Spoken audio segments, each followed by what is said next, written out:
1930 সালের নভেম্বরে জো লাবেল নামের একজন পশু শিকারী উত্তর কানাডার অনুর্বর মরুভূমিতে শিকারের খোঁজে গিয়েছিলেন। দূর থেকে তিনি দেখতে পান বরফ ও তুষার মরুভূমির মাঝখানে রত্ন ভাণ্ডারের মতো জলের ঝিলমিল। লাবেলের জন্য এই নদীর জল উত্তপ্ত মরুভূমিতে খুঁজে পাওয়া মরীচিকার মতো ছিল। সেই সময় ইউনিট নামের একটি গ্রাম এই হ্রদের তীরে বসবাস করত এবং এই সম্প্রদায়ের মানুষরা ইউরোপীয়দের সাথে বিভিন্ন বাণিজ্যে জড়িত ছিল। জো লাবেল যখন নদীর ধারে গ্রামের কাছাকাছি আসেন, তিনি ওই জায়গাটিকে এক অন্যরূপ আবিষ্কার করেন যা তার প্রত্যাশার বাইরে ছিল। তিনি লক্ষ্য করেন এখানে ভয়ঙ্কর এক নীরবতা কাজ করছে এবং মনে হচ্ছে জায়গাটি হঠাৎ থেমে গিয়েছে। সাধারণত এই ব্যস্ত সম্প্রদায়ের গ্রামটি যেন সম্পূর্ণ খালি এবং পরিত্যক্ত হয়ে গেছে। লাবেল যখন তদন্ত শুরু করেন, তিনি উপলব্ধি করেন যে এখানে কিছু রহস্যময় ঘটনা ঘটেছে যা সময় এবং পরিস্থিতির সাথে মোটেও মানানসই ছিল না। আসেন আজকের ভিডিওতে আমি আপনাদের সেই রহস্যময় ঘটনা সাক্ষী করতে চলছি, যে গ্রামটি রাতারাতি উধাও হয়ে গিয়েছিল আর কোনোদিন তাদের কাউকে খুঁজে পাওয়া যায়নি। ভিডিওটি সম্পূর্ণ দেখার অনুরোধ রইল। প্রবল তুষার ঝড় এবং ঠান্ডা যেন হাড় ভেদ করে দিচ্ছে, তার পা প্রায় হাঁটু পর্যন্ত বরফের গভীরে। অভিজ্ঞ শিকারী লাবেল তখন একটি বনের মধ্য দিয়ে তার পথ অতিক্রম করছে।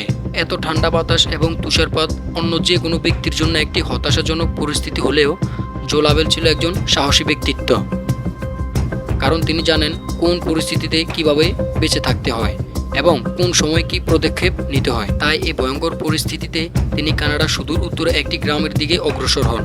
এই ছোট্ট বসতিটি ছিল আঞ্জিগুনি হ্রদের তীরে অবস্থিত। এই গ্রামের বাসিন্দারা ছিল উত্তর আমেরিকার ইনুইট আদিবাসী। ইনুইটরা ছিল একটি আধা যাযাবর মানুষ যারা কঠোর পরিবেশের সাথে নিজেদের খাপ খাইয়ে নিতে পারে। তাদের ঐতিহ্যবাহী জীবনধারা পশু শিকার এবং মৎস্য শিকারের উপর ভিত্তি করেই তৈরি হতো। সেই সাথে পশমের পোশাক তৈরি করা তাদের এক অন্যতম শিল্প ছিল। ইনুইটরা বিশেষ করে কানাডার এই চরম পরিবেশকে বেছে নিয়েছিল, যেখানে হাজার হাজার কিলোমিটার শুধু ফাঁকা বরফাচ্ছন্ন অঞ্চল এবং এখানে বিশেষ করে সেই সব প্রাণীদের বাসস্থান যা তাদের জীবিকা নির্বাহ করতে সাহায্য করে। কানাডার আঞ্জিগুনি হ্রদের তীরে এমন বহু প্রাণীর বাসস্থান ছিল, যার মধ্যে অন্যতম barren ground caribou, lake trout, northern pike এবং একটি গ্রিলিং। 1836 সালে নদী থেকে জানা যায় আঞ্জিগুনি হ্রদের তীরে কিছু সংখ্যক ইনুইট সম্প্রদায়ের একটি জমজমাট গ্রাম তৈরি করেছিল। তারা হ্রদের তীরে ইগলুটুপিক এবং ট্রেন্থ আকারে নিজ নিজ ঘরে বসবাস করত।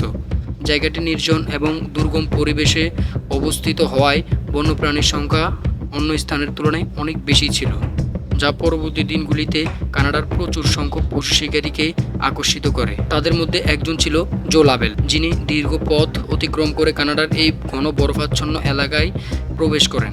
তিনি দীর্ঘদিন ধরে ক্ষুধার্ত এবং তৃষ্ণার্ত ছিল, তাই একটি ভালো ঘুম আর গরম খাবার তার জন্য খুবই প্রয়োজন ছিল। সুতরাং তিনি কাছের একটি গ্রামে ইনুইটদের কাছে অতিথি পরায়ণের আশা করেন। তিনি ভাবেন সেখানে গেলে হয়তো গরম খাবার এবং বাসস্থান পাওয়া যাবে। তিনি দূর থেকে গ্রামের তাঁবুগুলির দিকে লক্ষ্য করেন, যেখানে রীতিমতো কিছু বাড়ি থেকে ধোঁয়া উঠছিল। জো ভাবে সম্ভবত দুপুরের খাবারের আগে তিনি সেখানে পৌঁছে যাবেন। তিনি তার লক্ষ্যে হাঁটা শুরু করেন। ইতিমধ্যে বাতাস শান্ত এবং তুষার ঝড় থেমে যায়। এই সুযোগে জো তার হাঁটার গতি বাড়িয়ে হিমায়িত হ্রদের ধারে অবস্থিত গ্রামটির দিকে অগ্রসর হতে শুরু করে। তবে তিনি গ্রামে পৌঁছানোর পর একটি অদ্ভুত জিনিস খেয়াল করেন। আশেপাশে কোথাও স্থানীয় কেউ ছিল না। তিনি ভাবেন সম্ভবত তুষার ঝড়ের কারণে সবাই ঘরের মধ্যে নিরাপদে রয়েছে। তাই তিনি জোরে হাঁক ছাড়লেন, কিন্তু কারো কোনো সাড়া পাওয়া যায়নি। তিনি খেয়াল করেন একটি তাঁবু থেকে ধোঁয়া বের হচ্ছে। জো ওই তাঁবুর কাছাকাছি গিয়ে তাঁবুতে টোকা দেন, যেন কেউ একজন বেরিয়ে আসবে, কিন্তু কারো কোনো উত্তর নেই। সে আরও কয়েকবার টোকা দেন এবং অবশেষে তাঁবুর ভিতরে যান। তিনি দেখেন ছোট্ট তাঁবুটি জনমানবহীন, তবে তাদের প্রয়োজনীয় সমস্ত জিনিস সঠিক স্থানে রয়েছে। টেবিলের উপর সুই এবং সুতো সহ একটি কাপড়ের টুকরো রয়েছে এবং অগ্নিকুণ্ডে রীতিমতো দাউ দাউ করে আগুন জ্বলছে। মনে হচ্ছে কেউ একটু আগেই এই স্থানে ছিল। জো পরে আরও একটি তাঁবুতে যায় এবং একই ছবি লক্ষ্য করেন। সমস্ত জিনিস তাদের সঠিক স্থানে রয়েছে, কিন্তু কোনো জনমানব নেই। এরপর জো তাঁবুর পাশ দিয়ে হেঁটে যাওয়ার সময় একটি গর্ত খেয়াল করে, যে গর্তে আগুন জ্বলছিল এবং তার উপরে মাংসের টুকরো দড়ির সাহায্যে ঝুলানো ছিল, যা দেখে অনুমান করা যায় এই মাংস ঝুলিয়ে রান্না করছিল এবং কিছু কারণে তাদের এই মাংস আর খাওয়া হয়নি। সাধারণত এই সময়টি ছিল লেক আঞ্জিগুনির জলে ইনুইটদের মৎস্য শিকারের মাস। এই সময় প্রচুর শিকার পাওয়া যায়, তাই স্বাভাবিকভাবেই এই সময় প্রচুর মানুষ থাকার কথা ছিল। যদিও তারা অন্য কোনো স্থানে বাসস্থান পরিবর্তন করে থাকে, তবে কেন তারা নিত্য প্রয়োজনীয় জিনিসগুলো রেখে যাবে? প্রয়োজনীয় জিনিসগুলো রেখে তারা কোথায় যেতে পারে? ইনুইটরা তাদের স্লেজ গাড়িগুলিকেও রেখে গিয়েছিল, এমনকি তাদের কুকুরগুলিকেও রেখে গিয়েছিল। যে কুকুররা তাদের শিকার ধরতে এবং স্লেজ গাড়ি চালন করতে সাহায্য করত। যাই হোক, এটা নিশ্চিত যে এই তীব্র আবহাওয়ায় বসবাস পরিবর্তন করলেও এই গরম জামাকাপড় বা বিশেষ উপকারীগুলিকে রেখে দিয়ে যাবে না। জো লাবেল এই বিষয়টি ভালো করে জানতেন, তাই সব কিছু দেখে অবশেষে তিনি উপসংহারে পৌঁছান যে এখানে বেশ ভয়ঙ্কর কোনো একটি ঘটনা ঘটেছে। ঠান্ডায় নয়, বরং ভয়ে তার শরীর কাঁপতে শুরু করে। পুরো গ্রামটি ঘোরাঘুরি করার পরেও সে একটি জনমানবকেও খুঁজে পায়নি। আতঙ্কিত হয়ে পার্শ্ববর্তী একটি গ্রামের টেলিগ্রাফের খুঁটি লক্ষ্য করে এগিয়ে যান এবং পুলিশকে একটি পাতা পাঠান। কিছু ঘন্টা পরেই পুলিশের দল সেখানে এসে হাজির হয়। পুলিশের দলটি নিখোঁজের হদিশ বের করার চেষ্টা করতে থাকে এবং আসলে কী ঘটেছে তা তদন্ত করতে শুরু করে। তারা খুঁজে বের করার চেষ্টা করে যদি সকলেই মারা গিয়ে থাকবে, নিশ্চয়ই আশেপাশে কবরের কোনো চিহ্ন পাওয়া যাবে, কিন্তু এমন তাজা কবরের কোনো চিহ্ন খুঁজে পাওয়া যায়নি। এনুইটরা সাধারণত সমাধির চারপাশে পাথর দিয়ে সজ্জিত করে, কিন্তু এই গ্রামে এমন একটি পাথরের চিহ্ন খুঁজে পাওয়া যায়নি, বা কোনো প্রাণী এই কবর ঘুরে মৃতদেহ সরিয়ে নিয়ে যাবে এমন কোনো চিহ্নও খুঁজে পাওয়া যায়নি। এতগুলি মানুষ একসাথে উধাও হয়ে যাওয়ার ঘটনায় পুলিশ পাশের গ্রামগুলিতে তদন্ত শুরু করে যে আসলেই তারা এই বসতি ছেড়ে পাশের গ্রামে বসতি স্থাপন করেছে কিনা। কিন্তু পাশের গ্রামে স্থানীয় বাসিন্দারা এই সম্পর্কে কিছুই জানতো না, বা তাদের গ্রামে এমন কোনো নতুন বসতি গড়ে ওঠেনি বলে জানিয়ে দেন। তবে পুলিশের এই তদন্তে তারা একটি ঘটনা জানতে পারেন, তা হলো অস্বাভাবিক নীল আলো।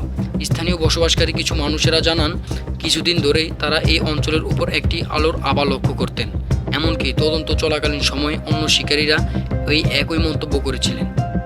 তারা বলে যে আকাশে নীল আলোর পাশাপাশি কিছু অদ্ভুত উড়ন্ত বস্তুকে তারা লক্ষ্য করেছিলেন। 1986 সালে ঘটে যাওয়া এই ঘটনা আজ প্রায় 93 বছর হয়ে গিয়েছে।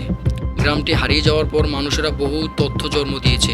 তাদের মধ্যে সবথেকে জনপ্রিয় ধারণা ছিল বহিরাগত সভ্যতার আক্রমণ। অর্থাৎ এই তথ্য অনুসারে স্থানীয়রা এবং শিকারীরা আকাশে নীল আলো দেখেছিল, তা ছিল মহাকাশযান, এবং এই মহাকাশযানই তাদের উধাও হয়ে যাওয়ার কারণ বলে তারা দাবি করে। কেউ কেউ বিশ্বাস করেন একটি অশুভ রাতে তাদের সাথে একটি অলৌকিক ঘটনা ঘটে গিয়েছে, এর সাথে হয়তো ভৌতিক কোনো কাহিনীর জড়িত হতে পারে। ইন্টারনেট ব্যবহারকারীরা খুঁজে পেয়েছেন যে জো লাবেলের শিকারের কোনো লাইসেন্স ছিল না, হয়তো তিনি পেশাদার নন এবং এই ঘটনা তিনি নিজের মতো করে সাজিয়ে তৈরি করেছিলেন।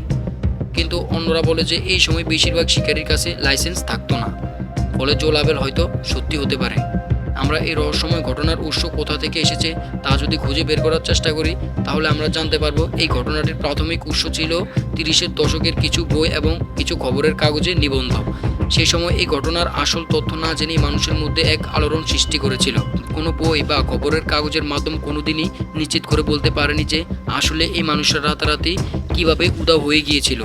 আঞ্জিকুনির এই গ্রাম সম্পর্কে আজও মানুষের মনে একটি প্রশ্ন থেকেই গিয়েছে যে আসলে তাদের সাথে কি হয়েছিল, যে রহস্য আজও অজানা। আপনার ভাবনায় কি মনে হয় আসলে কি হয়েছিল তাদের সাথে? আমাদের কমেন্ট বক্সে জানাতে পারেন। ভিডিওটি ভালো লাগলে একটি লাইক করতে পারেন। দেখা হচ্ছে পরের কোনো ভিডিওতে। ধন্যবাদ।